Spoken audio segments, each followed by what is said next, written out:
So after Chantel and her hype squad checked into their hotel in Greece, she FaceTimed her mother to show her the thirsty shirt she's wearing. Do you see what my shirt says? Divorced and looking for the D. Oh, you better not bring anybody back here that needs another K-1 visa, and I mean it.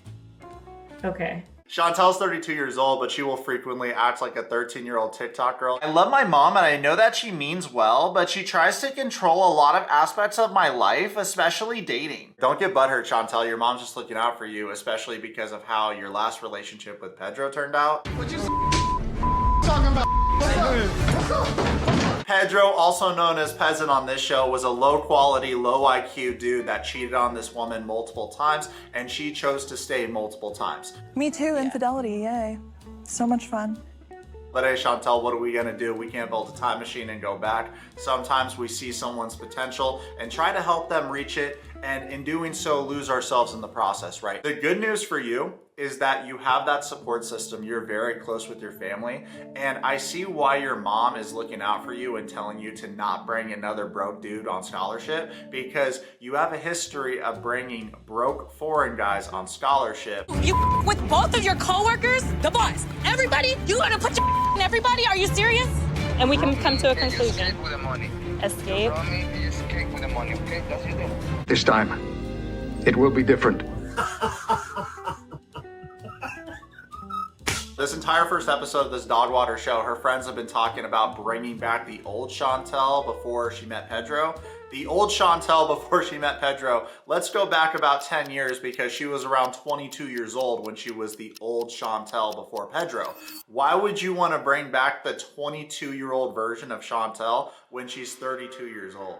That is such an age gap, and she's experienced so much life. She's learned so many things. It's almost like they want her to revert back to a more immature version of herself, which is just bad advice. And I'm not surprised that I see so many people commenting that she has terrible friends and she needs new friends. All aboard the Op Express. Like, are you serious? You want your friend to wear a shirt like this that sends out a terrible vibe that she's thirsty, and you encourage her to act thirsty by reaching a number quota for how many guys' numbers she should get per night while y'all are in Greece. She was married to the Peasant for 7 years, and the divorce was finalized about 6 months ago before appearing on this show. This girl's parents have been married for a very long time, and I'm sure as a girl growing up, she looked at that and said, dang, I want that for me. It sure would be nice to have a best friend to grow old with. And I'm assuming that she projected that into her relationship with Pedro. 3 hours later, Chantel's getting ready with her friends. The good news is that they've changed their wardrobe. They're not wearing the thirsty for the D t-shirts out on the town. Chantel says that she's single and ready to mingle, and we can tell because the dress she wears is very revealing, to the point where she wears tape instead of underwear.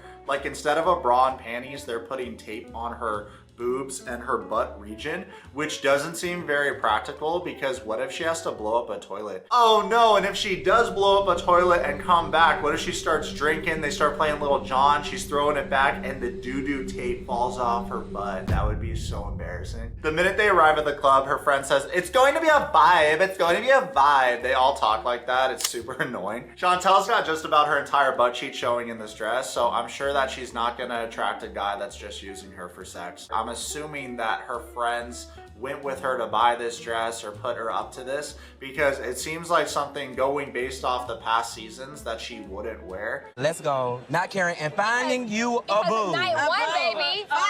A boo. Five boobs. Let's be very clear. The challenge it's not a challenge, it is a task. Let me know what y'all think in the comments about this, but I'm sure that there's a lot of guys that would go up to Chantel, start a conversation with her, perhaps buy her a drink, and try to get her number. So she doesn't need to be doing this. Stop it. Anyway, Chantel walks over to this guy, introduces herself, and it turns out his name is Adonis, which is interesting that he's named after one of the best looking guys in Greek mythology, who was killed by Ares because Adonis was one of Aphrodite's lovers, and Ares and Aphrodite always had a thing. So after engaging in a bit of small talk, she asks Adonis what he does for a living, and he says that he's a sailor, and she's like, oh my God, you're a sailor? That's like fact. Can I get your number? What do you do for work?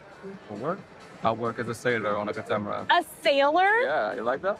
Yes, that's so exciting. Anyhow, do you mind if I get your number? Sure. Okay. You're a sailor?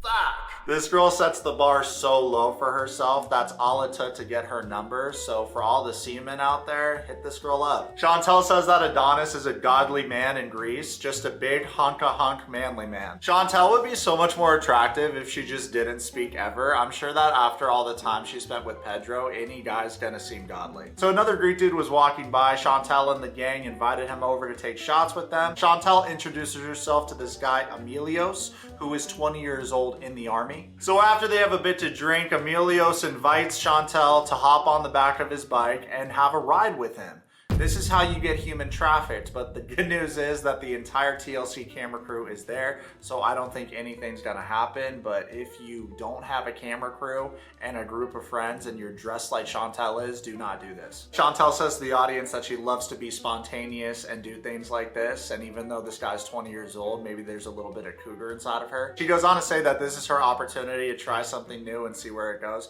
You're doing the same thing that you've always done, which is chase foreign dudes that are young. So I don't know what has changed.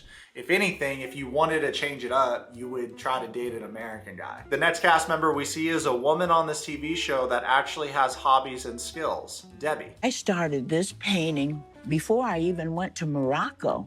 It was gonna be a tribute to Osama and myself.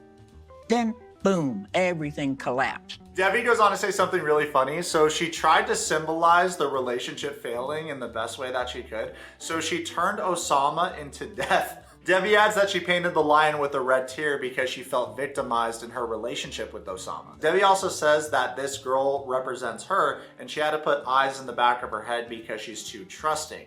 That's not necessarily what happened, Debbie, if we're going to be honest, because you were in your 60s and you entered a relationship with a 24-year-old scammer from Morocco. So for the piece that you're painting to be 100% honest, you should add something that represents your delusion and how naive you were in that relationship. Don't get me wrong, I like Debbie, she's funny, she seems like she has a good personality. However, she's doing that thing that a lot of NPCs on the show do where they try to place themselves in the victim position. She communicates to the audience that it was so hard coming back after this relationship with Osama. You can barely call it a relationship because y'all didn't even kiss. There was never a time where it looked like you were romantic with each other. If anything, it just seems like you were friends that had some common interests. Painting, poetry. Touch me, hold my bones. Debbie goes on to tell the audience that Osama is everywhere around her, even in her thoughts, and it doesn't help that he's constantly blowing up her phone. Then she shows us an absolute treasure trove of missed calls and messages from Osama. And it's like, look at all the missed calls, everything, because I wouldn't answer the phone. Debbie, you are not a child. You are old enough to answer. Osama's like the Walmart version of Jafar from Aladdin. Like, I think he's trying to, like, suck me back in, and I just don't know why. What do you mean you don't know why? Because he's a lazy dude that wants a sugar mama, and you were his sugar mama, and he wanted to be financially reliant on you. Hey, later that night, it's party time, y'all. Debbie's hitting the town with her best friend. She's got her feather sword like that captain from the Wiggles. We're at the Latin Club tonight because Debbie likes Latin men. So figured get her out dancing and having fun. Yeah, I hope a Latin dude dances on Debbie's face respectfully. No, but seriously, if Debbie's type was Latin dudes, why was she over there in Morocco fooling around with Osama? Back in my day, I was the disco queen. Debbie then shows us a picture of what she used to look like, and Lord have mercy, this woman was an absolute fox. I'm sure she would have had a lot of dudes trying to hit that John Travolta Saturday Night Fever solo in order to attract her. My first husband, I stayed with him for 5 years, and I had my son Julian. Debbie says that her second husband was drop dead gorgeous from Lima, Peru. She says to the audience, I tell you what they say about hot Latin lovers, it's true. The charisma, the romance, the mystique. He was sent on 2 legs, honey, and my 2 legs couldn't walk the next day. What else do we say about it? Her second husband did giving her the good dicking, right? Anyways, the bad news is that after 23 years of marriage, she found out that he was cheating on her. Debbie has developed massive trust issues since that experience, and she admits to the audience that dating at 67 years of age is very confusing. I certainly don't want a 24-year-old. I'm not playing pals or perverts again.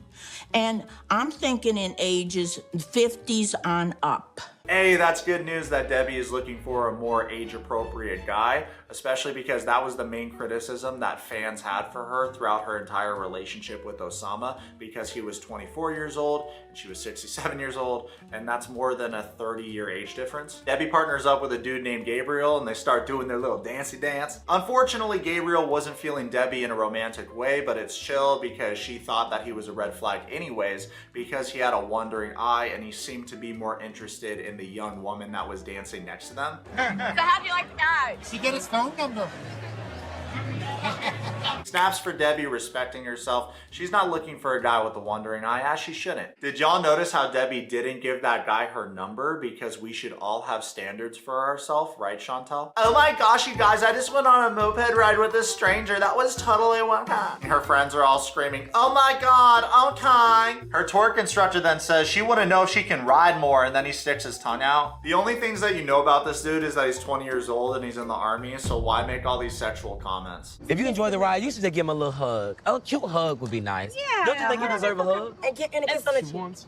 Fast forward socks, turns out Emilio's got more than a hug, a lot more. He got the Chantel open mouth mini makeout session. After Chantel makes out with this guy, she says to the audience, that got my adrenaline going and it felt wrong, but it felt good. I love how while she says this, she does this awkward claw motion. This girl is so goofy. Unfortunately, the high was short-lived because Chantel gets a flashback of when she rode on a four-wheeler with Pedro and begins to have a mini breakdown. I said, was it fast? Was it slow? Because he wants you to ride slow. Was it fast or was it slow? No! This is happening to me again. That's what Pedro did for me.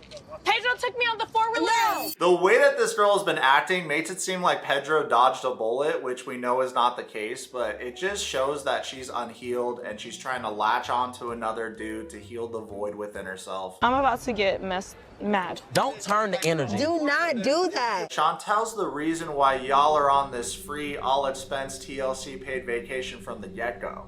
You should be more understanding because you should be aware that your friend is a relationship person. Things are going to come up when you're with someone married for 7 years. That's your best friend. That's who you wake up to every day. That's incredibly painful to lose that person, and it's almost like you have a void in yourself. And I think a lot of people that have actually been in long relationships can relate to that. And that's why I've been preaching the past couple episodes, spending time alone, because you almost have to shift the energy, right?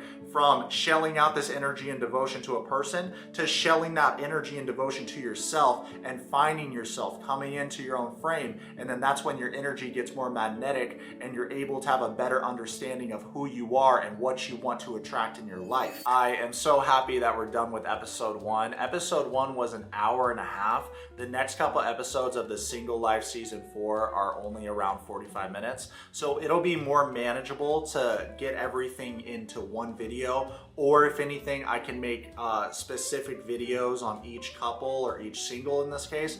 Let me know if you would like to see that or you prefer a full-length episode recap. I would love to know your thoughts in the comments below. The way they've come across so far is incredibly ungrateful and idiotic. And I would never even want to talk to people like this, to be honest with you.